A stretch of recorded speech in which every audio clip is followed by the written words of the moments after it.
우리가 창세기를 다 읽었잖아요. 아직 못 읽으신 분들은 오늘 내일에 걸쳐서 한번 창세기 또 부족한 부분들을 읽어보시면 좋을 것 같습니다. 이 창세기에 나타나는 믿음의 조상의 계보, 특별히 아브라함과 이삭과 야곱으로 이어지는 이 믿음의 조상의 계보를 보면 상대적으로 이삭의 기사가 되게 적다는 것을 알 수 있어요. 이삭은 뭔가 아들일 때 아버지가 그 모리아산에서 그를 바칠 때 그 아브라함의 믿음의 절정과 이삭의 믿음의 절정을 같이 딱 이루고 이삭으로부터 무언가 어떤 멋진 이야기가 쫙 펼쳐질 것 같은데 이삭이 주인공으로 등장하는 건 이 26장 하나입니다. 그리고 그 뒤에 나머지 이야기는 보면 아브라함이 14장에 걸쳐 나오고, 그리고 야곱이 한 12장에 걸쳐 나오고, 요셉이 12장에 걸쳐 나와요. 그런데 이 요셉의 이야기는 사실 야곱 가족의 이야기거든요. 그럼 야곱 가족의 이야기의 스토리를 24장이라 하면서도 이삭은 그렇게 많지가 않아요.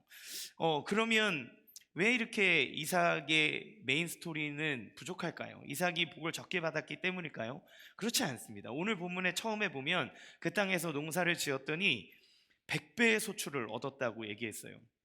이 100배의 소출을 얻었다는 것은 기적입니다. 지금처럼 농업의 기술들이 발전하면서, 과학이 발전하고 기술이 발전하면서 산업혁명 이전 그 시대보다 생산량이 뭐 몇백 배나 차이 나게 늘었다고 하죠.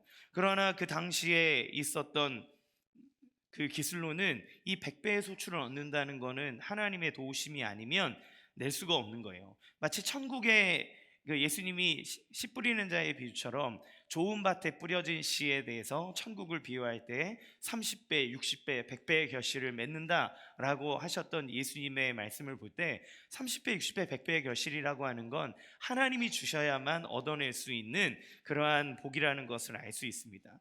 그런데 이삭이 그 땅에서 농사를 짓고 살아갈 때 하나님이 그에게 부요함을 주시고 복을 주셔서 100배의 소출을 얻고 양떼나 소떼도 많아져서 그 블레셋이라고 하는 나라의 왕이 찾아와서 네가 우리보다 부자다, 좀 나갔으면 좋겠다 라고 얘기할 만큼 거부가 된 거예요.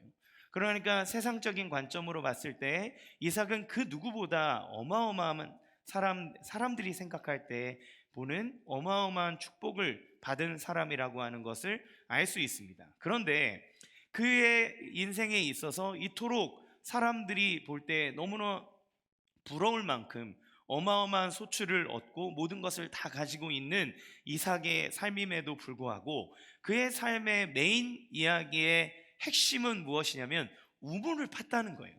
성경에서 이삭처럼 이렇게 우물을 많이 판 사람이 없습니다. 더 7번을 파요. 계속 팝니다. 우물을 이렇게 많이 파는 우물의 남자, 우물이 낳은 남자라고 얘기해도 될 만큼 이삭의 메인 스토리는 우물 파는 이야기로 가득해요. 이 오늘 본문에 보면 아까 말씀드린 것처럼 7번의 우물을 파는 장면이 나오는데 창세기 전체, 아니 성경에 있어서 이렇게 이 우물을 파는 사람은 이삭뿐일 겁니다. 그러면 하나님은 왜 이삭을 이 메인 이야기 안에 우물이라고 하는 이 키워드로 우리에게 말씀을 전해주고 있을까요? 이 우물을 판다고 하는 것은 우리에게 어떤 영적인 의미를 전해줄까요? 우리는 이 특세 마지막 날 우리에게 주셨던 그 모든 은혜들을 생각하면서 이 우물을 파야 되는 의미를 한번 나눠볼까 합니다. 여러분, 왜 우물을 파야 할까요? 모든 것을 다 가지고 있는 이삭은 왜 그토록 우물을 파야 했을까요? 그것은 우물을 파지 않으면 그의 삶이 메마를 수밖에 없기 때문에 그래요. 여러분, 우리의 아무리 거부라 하여도 재물이 있어도 반드시 있어야 되는 게 있는데 그것은 그 땅에서 물이 있어야 된다는 겁니다. 그런데 물은 우물을 파야만 얻어낼 수 있는 거예요. 우물은 생존에 필요한, 반드시 필요한 것으로 부수적인 것이 아닙니다. 그거는 있어도 되고 없어도 되는 것이 아니라 반드시 있어야 돼요. 부유한 자나 가난한 자나 누구든 물이 있어야만 그 땅에서 살아남을 수 있습니다. 사람의 생명과 연결되고 생명을 직결되어 있는 것이기 때문에 그 땅에서 생명을 위해서라면 우물을 파야 돼요. 물이 없으면 아무것도 할 수가 없기 때문에 그렇습니다. 그래서 이스라엘 사람들, 이 팔레스타인 지방의 사람들에게 있어서 물이라고 하는 것은 가장 축복의 근원에 닿아 있는 것이라는 걸 알 수 있어요. 시편 1편에 보면 복 있는 사람은 이라고 나오면서 복 있는 사람의 가장 좋은 이미지를 뭘로 표현하냐면 시냇가에 심은 나무입니다. 시냇가에 심은 나무가 그 물의 근원을 통해서 생명력을 누리고 그 물을 통하여서 그의 가지와 모든 것에 가지와 열매를 뻗어내는 것 같은 그 이미지가 이스라엘 사람들에게 있어서 복 받은 사람의 가장 전형적인 모습인 거죠. 그러면 복은 무엇입니까? 뻗어난 잎사귀가 아니라 그 잎사귀를 낼 수 있는 가장 근원되는 샘물에 있다는 거예요. 샘물이 복입니다. 그러면 이 사람들이 볼 때 이삭이 아무리 많은 거부가 되고 모든 것을 가지고 있다 해도 그의 인생에 있어서 우물에게서부터 떨쳐져 나간다고 하는 것은 절망이고 메마름이고 그의 삶에 있어서 죽음을 의미하는 것과 마찬가지예요. 자, 그렇다면 그래서 이 블레셋 왕인 아비멜렉도 모든 백성을 위해서 우물을 갖고 있는 것이 아니기 때문에 이 이삭이 우물을 파면 블레셋 사람들이 와서 이거 내 거라고 뺏어가고 이런 일들이 일어나죠. 그러니까 그것은 돈이 많다고 해서 권력이 많다고 해서 당연하게 가질 수 있는 것이 아니라는 것을 우리는 알 수 있습니다. 그러면 이것을 반대로 생각해 보면 우리의 삶에 있어서 나타나는 문제들이라고 하는 것, 우리가 삶을 통해서 내가 부족하고 결핍이 있고 그래서 그것이 내 삶을 어렵게 하고 힘들게 한다고 하는 그 모든 문제들은 사실 우리가 근원적인 거다. 그래, 우리 가족이 이게 없어서 그래, 저게 없어서 그래 라고 얘기하지만, 그러나 그 문제들은 사실 부수적인 것이고 정말 가장 근원적인 문제, 우리의 영혼의 샘물이 필요하다라고 하는 것을 얘기해 주는 거죠. 우리의 삶을 돌이켜보면 수많은 문제들이 있지 않습니까? 사실 교회에도 문제들이 많이 있습니다. 정말 많은 교회들, 큰 교회들, 정말 어마어마하게 잘 나가 보이는 교회들이 많이 있는데, 그런데 그 교회 안에도 보면 다툼이 있습니다. 성도 간의 다툼이 있고 교육자 간의 어떤 권력에 대한 알력 싸움들이 있고 또 자기의 어떤 출세를 위해서, 그리고 그 교회가 그 막대한 재산들을 운영하고 하는 것들을 위해서 무언가 처음에 가지고 있었던 초심들을 잃어버린 것 때문에 저 교회는 돈 때문에 문제야, 저 교회는 누가 변심해서 문제야, 이런저런 이야기들을 많이 하죠. 또 교회가 세상이 과학이나 이성이 발달하면서 어떤 교회가 갖고 있는 기독교적인 신앙에 전면적인 공격이 들어올 때, 이 시대는 이 기독교 신앙을 갖고 살아가기 힘든 시대야, 성적으로 문화적으로 여러 가지 교회가 복음을 증거하기 어려운 시대야 라고 얘기하면서 교회의 어떤 신앙을 비판하거나 교회의 청렴도를 비판하거나 그래서 그것을 고쳐야 된다고 말합니다. 맞습니다. 그러나 그것이 맞지만 그것은 본질이 아니라는 데 있습니다. 우리의 삶에서도 마찬가지죠.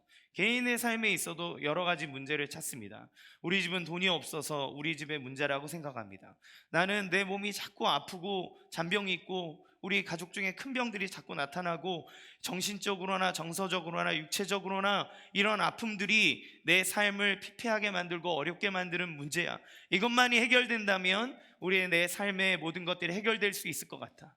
우리 가족을 보니까 우리는 자녀가 문제야, 아니 나는 우리 부모님이 문제야, 우리 부모님께로부터 나는 상처를 받았어 등등, 우리의 삶에 내 마음에 메마르고 내 삶에 힘들고 내 삶을 피폐하게 만드는 수많은 문제들을 여러 가지 것들에 대해서 찾지만 성경은 그것이 본질이 아니라고 얘기합니다. 여러분, 성경이 우리에게 보여주는 것은 시대가 변하더라도 인간 그 자체가 결코 변하지 않는다는 사실을 보여줘요. 우리가 가지고 있는 관심은 과거나 지금이나 다르지 않습니다. 예수님께서 노아 시대의 문제에 대해서 얘기하기를 마태복음 24장 38절에 홍수 전에 노아가 방주에 들어가는 날까지 사람들이 신경 쓰는 것은 먹고 마시고 장가들고 시집가는 것에 있었다. 그것들, 일상에 일어나는 일들에 자기의 모든 관심을 다 쏟고 사느라 하나님이 심판을 내리시는 것조차 알지 못하는 영적인 무감각함, 그것이 그들에게 문제고 그것이 하나님께로부터 떠난 그들의 영적인 근원적인 문제고 결국 그들이 하나님의 심판 아래서 망할 수밖에 없었다라고 얘기하는 거죠. 예수님이 그것을 얘기하실 때 그들의 성적인 타락함, 그런 경제적인 부도덕함, 그들의 삶에 갖고 있는 폭력성, 잔인함, 이런 것들을 얘기하는 것이 아니라 일상성을 주목하셨다는 것은 사람들의 마음에 지금이나 과거나 그 모든 시대를 다 통틀어서 사람들이 가지고 있는 문제의 진단의 핵심은 자기의 욕구와 삶의 어떤 부분들, 우리의 눈에 보이는 필요, 잎사귀에 있다라고 하는 거예요. 그러나 그 진정한 문제는 거기에 있지 않다라고 얘기합니다. 진정한 문제는 어디에 있습니까? 우리가 우물에서부터 끊쳐졌다는 거예요. 우물이 메워졌다는 겁니다. 우물로부터 우리가 물을 길어 오를 수 없기 때문에 어떤 사람은 부유하게 돈을 많이 가지고 있어도 무언가 마음에 공허함을 갖고 있어서 그 공허함을 채우기 위해 그 무언가 다른 것과를 계속 채워나가는 삶을 살아가게 되고, 돈이 없다고 생각되는 사람은 일평생 자기가 그 돈을 위해서 자기의 영혼을 다 털어내고, 내가 권력이 없어서 그렇다라고 생각하는 사람은 일평생 권력을 갖기 위해 자기의 모든 것을 다하여 생명과 모든 것들을 다하여 자기의 인생을 걸어냅니다. 근데 여러분, 요즘에 보는 많은 토크쇼나 뭐 이런 데들 보면 요즘에 우리 청소년들 또 아이들이 가장 좋아하는 사람들, 셀럽이라고 생각하는 사람은 정치인이나 이런 사람 아니잖아요. 연예인들이잖아요.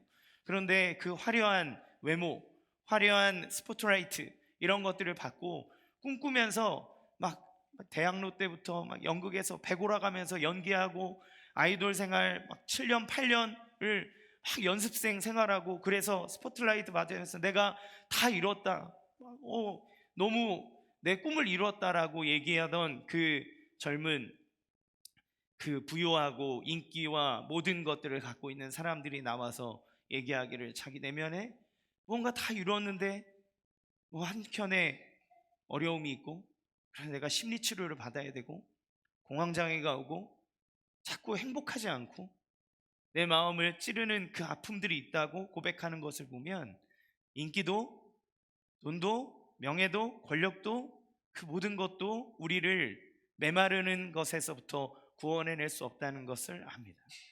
결국 하나님이 우리에게 얘기하는 것은 너희가 그것을 다 가지고 있느냐? 그러면 다 해결될 것 같느냐? 아니다. 너희의 인생에 너희를 그 촉촉하게 하고 너희를 새롭게 할 그 물, 가장 근원되는 물이 필요하다는 거예요. 따라서 생명의 근원 대신 하나님으로부터 떠나 있기 때문에 인간에게 찾아올 수밖에 없는 그 메마름, 이 영혼의 근원적인 문제를 위해서 우리에게는 우물을 파는 일이 필요하다는 겁니다. 한번 우물을 팠는데 그러면 왜 계속 파야 될까요? 그 이유는 원수가 우물을 계속 메우기 때문에 그래요. 오늘 본문에 계속해서 우물을 이삭이 팝니다. 왜 팝니까? 파면 메우고 파면 뺏으러 오고, 내가 그것을 파면 갈취해가는 수많은 원수들이 있기 때문에 그래요. 14절 15절에 보면 그 아브라함 때 그 아버지의 종들이 판 모든 우물을 막고 흙을 메웠다. 블레셋 사람들이 그를 시기해서 그 우물을 메워버렸다고 얘기해요. 여러분, 한 번 파서 먹는 것은 안 됩니다. 왜냐하면 우리의 영혼이 잘 될수록, 우리가 하나님 앞에 가까이 갈수록 우리를 시기하는 세력들이 있기 때문에 그래요. 여러분, 그래서 신앙생활을 하는데 내가 저 어렸을 때 중고등학교 때 예수님 만난 기억 갖고 10년을 버티시는 분이 있어요. 내가 교회에 처음 나가서 제자 훈련 받으면서 예수님 만났을 때, 예수님 깨달았을 때 그 감격을 갖고 살아가고 그거 가지고 근근히 막 살아가는 사람이 있어요. 마치 저 사막을 걸어가는데 수통에다가 물을 한 10개를 이렇게 채워놓고 이제 가득히 채웠으니 내가 저 사막을 건너가리라 하며 한 모금 아껴 마시듯 그저 자기의 삶에 나오는 목마름을 걱정하면서 그것 빼먹고 살아가는 인생이 우리의 삶 가운데 많다는 겁니다. 여러분, 우리가 한번 우물을 파서 하나님께서 주신 은혜가 내 가운데 콸콸콸 쏟아나면 그것으로 다 된 것 같습니까? 아니요. 그 우물을 막는 세력이 있어요. 블레셋이 와서 그것을 막아버립니다. 그렇듯 마귀는 와서 그 우물을 막아버려요. 계속해서 우리가 하나님께로부터 오는 공급을 끊어버리게 하는 수많은 시도들이 있습니다. 이것은 태초 에덴에서부터 시작됐어요. 하나님 안에서 모든 평안함과 모든 자유함과 모든 부요함을 누리고 있는 아담과 하와가 하나님과의 올바른 관계, 하나님께로부터 내려오는 그 부요함을 가만히 누리도록 마귀가, 사탄이 내버려 두지 않는다는 겁니다. 그를 유혹하든, 아니면 욥이 그 하나님 안에서 부요함을 누리고 있을 때 그를 와서 다리를 쳐서 꿇어 엎드리게 하든, 그의 몸에 병을 들게 하든, 그의 재물을 날려버리든, 아니면 관계에 문제가 생겨서 다툼이 일어나게 하든, 그 모든 상황들을 통해서 우리로 하여금 그 우물의 근원에서 빠져나가게 해버린다는 말입니다. 여러분, 교회를 다니면서 정말 우리는 수많은 은혜를 받지만 동시에 상처도 받지 않습니까? 목회자에게 상처받습니다. 내가 따르고 존경했던 어떤 영적인 지도자에게 상처를 받습니다. 내가 마음을 주었던 영적인 믿음의 동료들에게 상처를 받습니다. 아니면 신앙생활하다가 내가 하나님 앞에 막 간절히 기도했는데 내가 원하는 대로 이루어지는 것 같지 않아 상처받습니다. 우리는 수많은 일들을 통해 하나님께서 공급하시는 은혜들을 누리며 살아가지만, 그러나 세상이, 마귀가 그것을 그대로 내버려 두지 않아요. 여러분, 세상의 블레셋이 무엇입니까? 그 우리를 충동하는 마귀입니다. 또 세상의 블레셋이 무엇입니까? 이 세상에서 우리의 마음과 생각을 주무르고 있는 철학과 사상과 문화들입니다. 세상의 블레셋이 무엇입니까? 우리의 환경을 향해 공격해오는 수많은 그러한 일들이지요. 우리는 그러한 것들에 영향을 받습니다. 그래서 이래야 될 것 같고 저래야 될 것 같고 내 생각이 맞을 것 같은 고집을 갖고 살아가요.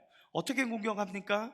여러분, 때로는 경제적인 어려움, 내가 목표로 하고자 하는 일들의 좌절과 절망을 맛보게 합니다. 또 어떨 때는 정말 사람들과의 관계에서 찌르고 억울한 상황을 만들어 미움이 쌓이게 만듭니다. 정말 내 마음에 있는 그 무언가가 자꾸 나를 거스르는 것 같아 나를 충동하게 하고 사람들을 판단하고 공동체를 판단하여서 그곳에 하나님이 일하시는 역사보다는 그저 내 마음에 드냐 안 드냐라고 하는 것들을 가지고 사람들, 상황들, 그 모든 것들을 판단하게 되죠. 나에게 오는 어려움 때문에 하나님이 나를 미워하는 것 같고 나는 하나님의 은혜를 누리지 못하는 것 같은 그러한 착각 속에도 빠지며 살아가게 합니다. 아니면 그래, 내가 이 정도면 됐지라고 하는 안일한 마음을 갖게 하죠. 그저 조금 파다가, 아니면 어느 정도 내가 갖고 있는 물의 양을 보면서 그래, 저 정도는 근근히 버틸 수 있을 거야 라고 생각하며 나가게 하는 거죠. 왜 자꾸 이런 일이 생깁니까? 우리의 영혼에 하나님께서 주시는 생명의 우물이 막혀 있기 때문에 그래요. 물을 길어 오를 수가 없는 겁니다. 그래서 자꾸 메마른 거죠. 여러분, 그러면 어떻게 해야 될까요? 어떻게 해야 될까요? 우물을 다시 파야 되는 겁니다. 우물을 파는 겁니다.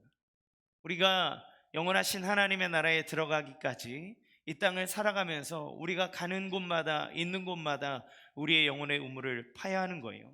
물처럼 특별한 필요에 직면했을 때 우리의 가장 근원적인 어려움을 해결할 때 그 생수의 근원을 찾아야 되는 거예요. 어디에 생수의 근원이 있는지 그 생수의 근원을 찾아 그것을 파야 합니다. 거기에서부터 생명의 물을 끌어올려내야 합니다.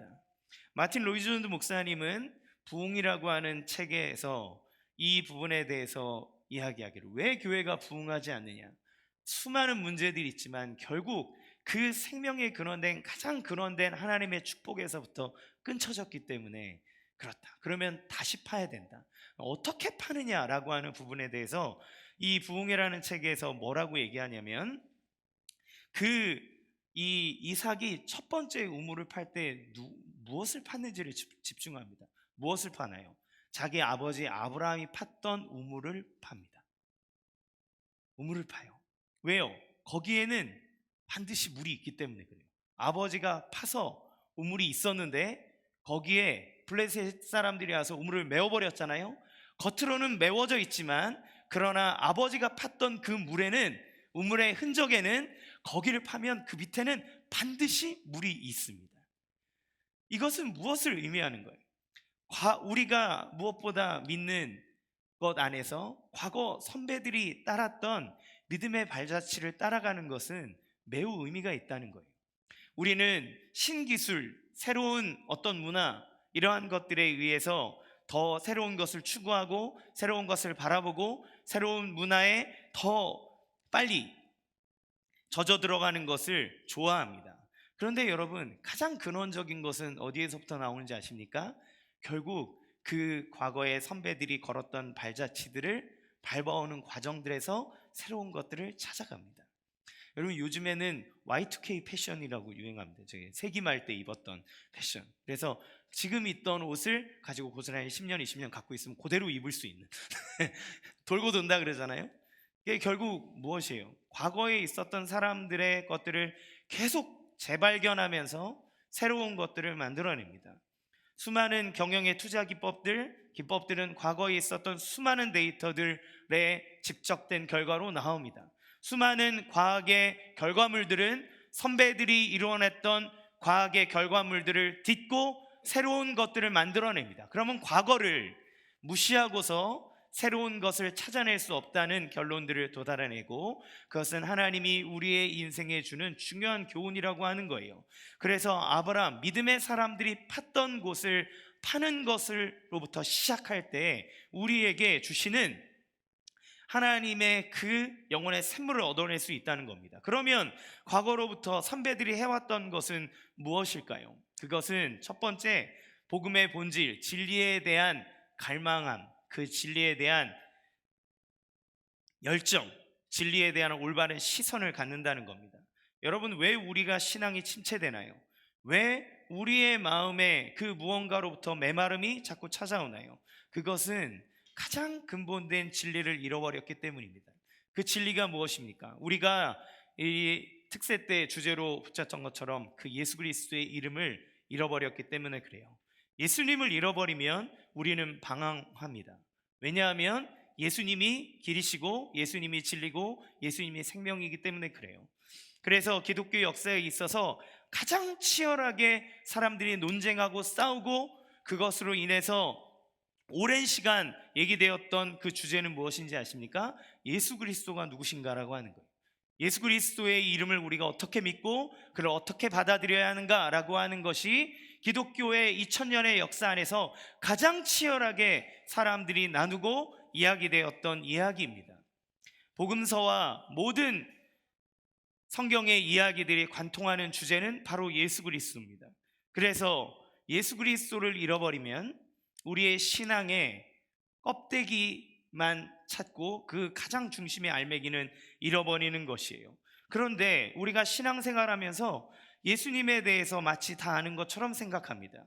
그래서 예수님에 대한 복음, 예수님이 주신 우리에게 대한 은혜, 예수님의 사랑, 예수님의 긍휼, 예수님의 말씀, 예수님의 가르침과 삶, 그 모든 것들을 묵상하고 생각하고 그것을 배우려고 하기보다 무언가 그것은 내가 다 어렸을 때부터 너무 많이 들었어. 십자가 이야기 나는 수십 번도 수백 번도 더 들은 것 같아. 이거는 아는 얘기야. 조금 더 세련된 우리의 삶에 영적으로 나를 깨워낼 조금 더 다른 어떤 이야기들을 자꾸 찾으려고 합니다. 그래서 이 중요한 자리에서 아주 살짝 옆으로 비껴놓고 나의 욕구와 나의 마음에 있어서 무엇이 성경이 나를 치유하는지 그 방법들을 찾아가죠. 우리의 삶의 가장 근본적인 문제를 위해서 오신 분이 예수님이신데 그 예수님을 빼고 인생을 생각하고 논하려고 합니다. 경제적인 관점이 더 확실해 보입니다. 과학적인 시선이 더 세련돼 보입니다. 심리적인 접근이 오히려 나의 문제를 해결해 줄 것 같고 나를 더 평안하게 해줄 것 같습니다. 그런데 성경은 분명하게 뭐라고 얘기합니까? 천하 사람 중에 우리 예수 그리스도의 이름 외에는 구원받을 만한 다른 이름을 주신 적이 없다라고 얘기합니다. 그래서 우리는 예수의 이름을 부르고 예수 그리스도의 이름을 찾고 예수 그리스도의 그 행하신 일들과 그분이 우리에게 하신 말씀과 그분을 통해서 하나님께서 우리에게 주고자 하시는 복음의 가장 근원적인 부분을 늘 묵상하고 찾고 그것을 적용해야 된다는 거예요. 두 번째는 그것을 위해서 할 수 있는 것이 무엇이냐? 결국은 말씀과 기도의 우물을 파는 겁니다. 아브라함이 팠던 그곳에 물이 있습니다. 누가 무엇 메웠다 해도 그 아래에 흐르는 물을 막아버리지는 못하기 때문입니다. 수천 년의 기독교의 역사에서 결국 모든 믿음의 조상이 했던 것들은 뭐냐면 하나님 말씀 안에서 메시아, 우리의 구원자를 찾아내고, 그리고 그 하나님의 말씀을 붙잡고 결국은 그들이 기도의 자리에 나아갔다는 거예요. 여러분, 말씀과 기도 이외에 우리의 삶에 하나님의 은혜와 능력을 줄 수 있는 것은 없습니다. 예수님이 그 귀신 들린 자를 내쫓지 못하는 제자들에게 뭐라고 얘기하냐면 기도 외에는 이런 유가 나갈 수 없다고 얘기하셨어요. 예수님도 자기의 삶의 모든 영역에 있어서 기도를 빼뜨린 적이 없으십니다. 모든 것 앞에 예수님은 반드시 기도하셨습니다. 예수님이 기도하신 것은 그 기도 안에 하나님 말씀이신 예수님이 기도하셨다는 것은 가장 근원적인 그것을 향해 나가는 방법은 말씀 안에서 기도를 통하여 우리는 우물을 팔 수 있다는 이야기고, 그 안에는 반드시 하나님이 허락하신 물이 흐르고 있다는 것을 우리에게 보여주고 있는 거예요. 그럼에도 불구하고 우리 모두는 말씀을 봐야 하고 기도해야 된다는 것을 압니다. 그러나 하지 않는다는 것이 문제죠. 이게 어떤 일인지 아십니까? 여기를 파면 물이 나온다는 걸 알아요. 나는 목말라요. 그런데 알고 파지 않는 겁니다. 아는데 파지 않는 거예요. 얼마나 답답한 일입니까? 그런데 기도하는 것은 노동입니다. 그것은 우리의 육체를 깨워야 되고 우리의 무릎을 꿇어야 되고 힘이 듭니다. 예수님이 십자가에 달리시기 전에 그의 간절한 마음으로 기도하실 때 땀방울이 핏방울이 될 때까지 기도하셨다고 하는 것은 기도의 일이 그냥 편안하고 안락하고 그냥 쉬운 것이 아니라 얼마나 우리의 의지와 마음과 뜻을 들여내서 해야 되는 것인지를 보여줍니다. 의지를 들여야 됩니다. 우리는 다 알아요. 맞아, 기도해야 돼. 그래, 그렇게 해야 돼 라고 하지만 그 기도하는 자리에 나아가지 않는다는 것은 너무너무나 아이러니한 일이 아닐 수 없어요. 내 삶에 너무 메마르고 있는데, 너무 힘든데, 그런데 주님은 우리에게 그것을 해결할 방법이 여기에 있다고 말씀해주고 좌표를 주시고 이것을 파라고 얘기하시는데 파지 않는 겁니다. 그러니 우리의 영혼의 그 목마름을 어떻게 해결할 수 있겠습니까? 우리는 우리의 선배들의 신앙을 따라 파는 거예요. 이인호 목사님이 자기의 목회에 대해서 주구장창 얘기하실 때, 제가 이인호 목사님과 사역을 하면서 이인호 목사님에게 배울 때 가장 크게 배운 것이 무엇이냐면 중보기도 사역을 하면서 하는 그 기도에 대한 것입니다. 이인호 목사님이 얘기할 때 나는 몸도 약하고 체력도 약하고 그래서 다른 목사님들처럼 부서 다 돌아다니지도 못하고 성도들이랑 인사 한번 못하는데, 그런데 왜 이렇게 교회가 커지고 부흥하느냐 사람들이 물어본대요. 그러게요. 그런데 제가 드릴 수 있는 답은 딱 하나밖에 없어요. 기도밖에 없어요. 이인호 목사님이 그 얘기를 항상 중보기도 학교 할 때마다 하셨습니다.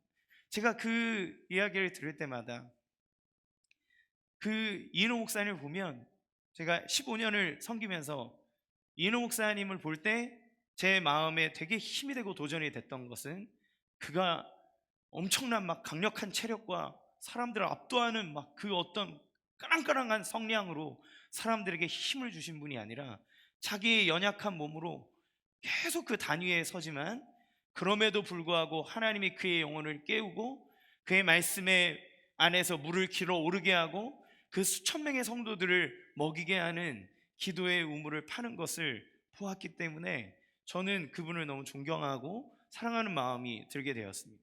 여러분, 우리의 삶에서, 그래서 그분이 개척교회 하는 세미나에 오실 때마다 목사님이 사람들의 질문에 대해서 이것저것 다 물어보시면 이인호 목사님 딱 제일 제자 훈련도 얘기하고 복음도 얘기하고 다 얘기하시다가 결국 마지막에 뭐 얘기하시냐면, 여러분들 기도하세요. 요즘 젊은 목회자분들 너무 똑똑하고 많이 알고 세련되고 다 잘하시는데 근데 기도를 너무 안 해요. 여러분, 기도 안 하면 능력이 없습니다. 기도하셔야 됩니다. 그 얘기를 꼭 하세요. 제 마음 안에서도 항상 그것이 저에게 도전이 되고 찔림이 되고 제가 그것을 파기 위해서 애를 씁니다. 새벽에 힘들고 어려움이 있지만 여러분, 새벽 기도가 다는 아닙니다. 새벽 기도가 전부라고 얘기하는 건 아니에요. 그러나 내가 기도할 수 있는 시간을 마련하고 기도의 자리에 나아가 끝없이 우물을 파는 작업을 하십시오. 하나님께서 우리 나의 영혼에서부터 새롭게 하시는 일들이 일어납니다. 사람에게 마음이 섭섭해도 주의 은혜 아래서 나를 새롭게 하는 일들, 무언가 막힌 일들 때문에 답답하고 뭔가 되지 않는 그 일들 가운데 주님 앞에 나아가 엎드릴 때 하나님이 그 모든 것을 보게 하시고 열어주시는 일들을 우리는 반드시 경험할 수 있을 줄로 믿습니다. 마지막 세 번째는 이 말씀과 기도가 나를 관통하여 이끄는 순종입니다. 이번 특세 강사님들 세 분이 오셨잖아요. 박태양 목사님, 김범중 목사님, 박진호 목사님. 이 세 분의 말씀을 듣고 교제하면서 너무 많은 은혜를 받은 것 같아요, 저 개인적으로. 근데 이 세 분이 갖고 있는 공통적인 특징이 있습니다. 뭔지 아세요? 이분은 순종의 사람이라는 거예요. 너무너무 놀랐어요. 박태양 목사님이 개척하셨다 그랬잖아요. 근데 그 안에 그분이 개척을 하고 싶어서 자기의 전세금을 빼서 교회를 개척하고 준비하고 그렇게 하는 중에 하나님 앞에 말씀 듣고 기도하는 과정 안에서 하나님 마음을 딱 주셨대요. 야, 너 담임 목사 아니야. 예? 이거 돈 다 해가지고 이거 했는데 하나님 어떻게 해요? 너 담임 목사 아니야. 여기 담임 목사 따로 있어. 그래서 박태양 목사님이 설립 예배도 드리기 전에 다른 목사님을 청빙해서 모셔다가 그것을 담임 목사로 세웠습니다.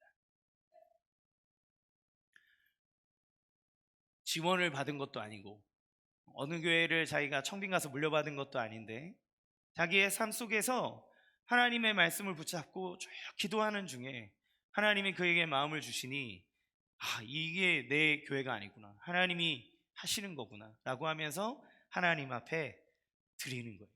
그런데 너무 놀라운 건 그 담임 목사님으로 오시는 분이 다른 더 큰 교회에서 청빙 그 의뢰를 받으셨다고 합니다. 그런데 그분이 박태양 목사님 이야기를 듣더니 기도하고 이 교회를 선택해서 오셨다는 거예요. 그러면서 그분이 얘기하기를 하나님의 일하시면 너무너무나 놀라워. 이 작은 교회, 아무것도 없는 교회에 그렇게 오시는 것 보면 하나님의 일하심이 분명해. 자기의 삶에서 말씀과 기도 가운데 나아가는 동안 그가 하나님의 말씀에 순종할 때 그가 아까워 죽겠어, 내 인생이 왜 이러는지 몰라, 그런 것이 아니라 그의 삶 속에 나타나오는 하나님의 은혜와 하나님의 역사함의 감사함을 보게 됐습니다. 김범중 목사님이 설교하시는 동안 그분의 그 간증과 삶이 왜 이렇게 감동으로 다가올까라는 생각을 했습니다. 그런데 그분이 무언가를 권력이나 어떤 높음이나 사람들에게 주어지는 어떤 인기를 누리는 것이 아니라 평생 후원을 받아가면서 살아갔던 삶, 하나님 음성 들으면서 자기의 삶에서 하나님 주어주시는 재정들을 갖고 살고 그렇게 자녀들을 키워내는 삶 속에서 하나님이 그날마다 주시는 은혜들에 대해서 감사할 줄 알고 그 자기에게 주신 말씀들에 대해서 순종할 줄 알고 그리고 하나님의 은혜를 깨달은 사람이라는 것을 알았다는 거예요. 그래서 그분이 그 말씀의 그 묵상의 그 일들이 일어날 때 제가 그냥 성경의 해석이 아니라 삶에서 길어낸 말씀이구나라고 하는 걸 느낄 수 있었어요. 제가 부목사 때 이인호 목사님이 저에게 성경 설교를 할 때 지적해 주신 적이 있습니다. 이인호 목사님이 저를 사랑해 주셔가지고 한번 설교하고 딱 내려왔을 때 카톡을 이만큼 보내셨어요. 강 목사, 너 설교는, 왜냐하면 제가 이제 개척을 준비해야 되니까, 그래서 제 설교에 대해서 평을 쫙 해주셨는데 그때 뭐라고 평가를 해주셨냐면 묵상이 없어, 딱 그 얘기를 해주셨어요. 아니 무슨 소리야, 내가 이 말씀을 위해서 얼마나 성경을 보고 얼마나 내가 생각하고 했는데 왜 묵상이 없다 그랬는지. 근데 그때 그게 무슨 의미인지 몰랐어요. 근데 이인호 목사님 뭐라고 얘기하시냐면, 이게 뭐냐, 그 의미가 무엇인지를 나중에 깨닫게 되는데 그 말씀의 해석, 그게 갖고 있는 의미, 적용, 그게 아니라 그 말씀이 너의 삶에 깊이 들어가서 그 너의 삶에서 나오는 그 끌어내는 그 하나님의 말씀이 너의 심령을 관통한 그 말씀의 우물을 끌어내야 돼. 너는 신학자가 아니라 목사야. 목회자는 그거를 길어내서 성도한테 먹이는 사람이야. 묵상이 부족해. 그거를 깨닫는데 꽤 오랜 시간이 걸렸습니다. 그런데 그 정말 영적인 고수인 목사님들을 보면 크게 느껴져요. 그 목사님이 얘기하실 때 아들이 아버지처럼 살고 싶지 않다고 그러면서 집을 나갔대요. 그 이렇게 유튜버라고 하는 그 아들이. 그런데 그때 목사님이 너무 좌절하고 낭망하고 있는 그 순간 탕자의 비유인 말씀을 계속 묵상하셨대요. 그 말씀을 붙잡고 하나님, 나는 믿음으로 키웠고 하나님 음성 듣고 살았고 하나님 뜻 가운데 살았는데 왜 나의 삶 가운데 이런 일이 일어납니까? 근데 그 말씀을 계속 묵상하는 동안 그분이 나눠주신 말씀 안에 아버지의 마음, 그리고 그럼에도 불구하고 그 하나님 아버지로 대변되는 아버지의 가정 안에서도 아들이 뛰쳐나갈 수 있는 그러한 상황들, 그리고 아들이 돌아올 때 그를 품어주는 아버지의 포용력, 그 마음들, 아, 잘못된 것이 아니구나. 나의 아들이 뛰쳐나가도 그때 기도 중에 하나님의 자신감 이런 소리가 딱 들리대요. 내 아들은 내가 지킨다. 너는 걱정하지 말아라. 아, 하나님 자신감 있으시군요. 하나님 자신감 있으시군요. 그래서 그 말씀을 깊이 묵상하는 중에 자기의 아들에 대해서, 하나님에 대해서, 자기의 삶에 대해서 돌이켜보는 마음, 그래서 하나님께 순종하고 하나님께 맡기고 나가는 삶. 어제 말씀을 전했던 박진우 목사님 그 설교 중에 잠깐 얘기하셨지만 다른 곳에 있었던 더 좋은 곳에 갈 수 있었지만 그러나 정말 허름한 개척교회에 하나님이 부르셨다는 것이 생각되어질 때 말씀과 기도를 통과하여 그에게 나오는 그 모든 것들 순종의 사람들이었다는 거예요. 그런데 무슨 일이 일어납니까? 그 사람들이 가는 곳마다 하나님이 파면 우물이 솟아나게 하는 거예요. 마른 땅이었지만 그것을 팔 때 하나님 주시는 기쁨과 만족함을 누리게 하셨다는 겁니다. 여러분, 이때가 나의 하나님을 만나는 때인 거예요. 처음에는 우리가 조상을 따라 우물을 팠다면 그 조상을 따라 우물을 파는 그 순간에 나중에는 이삭이 아브라함의 우물을 파는 게 아니라 자기의 우물을 팝니다. 그런데 무슨 일이 일어나는지 아세요? 자기가 자기의 우물을 파는데 파는 데마다 물이 나옵니다. 파는 데마다 물이 나와요. 여러분, 우리의 삶에서 왜 우물을 파야 됩니까? 파면 물이 반드시 나오기 때문에 그래요. 왜 우리에게 물이 나옵니까? 요한복음 7장 38절 같이 읽어보겠습니다. 시작. 나를 믿는 자는 성경의 이름과 같이 그 배에서 생수의 강이 흘러나오리라 하시니. 아멘.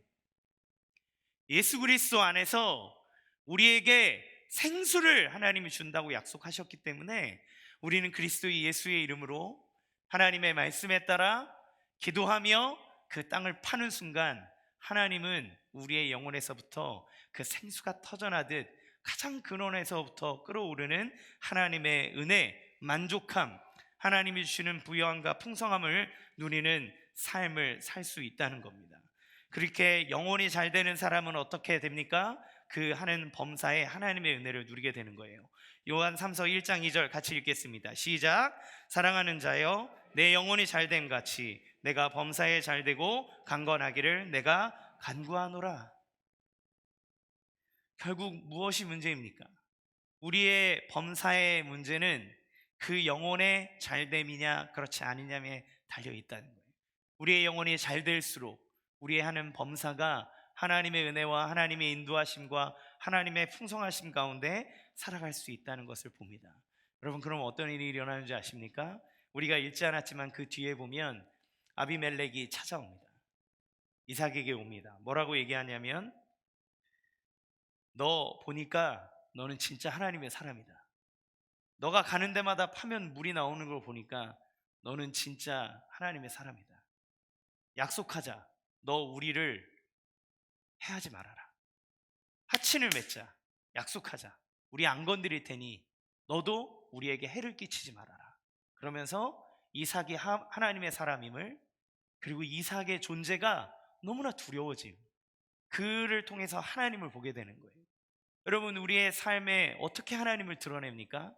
우리의 삶 속에 하나님께로부터 끌어오는 우물이 터져 나올 때, 그 생명수를 맛보는 일들이 우리의 삶에 일어날 때 세상은 우리를 통해 하나님을 봅니다. 여러분이 어떻게 가족들을 전도할 수 있습니까? 우리의 사역에 어떻게 열매가 맺어질 수 있습니까?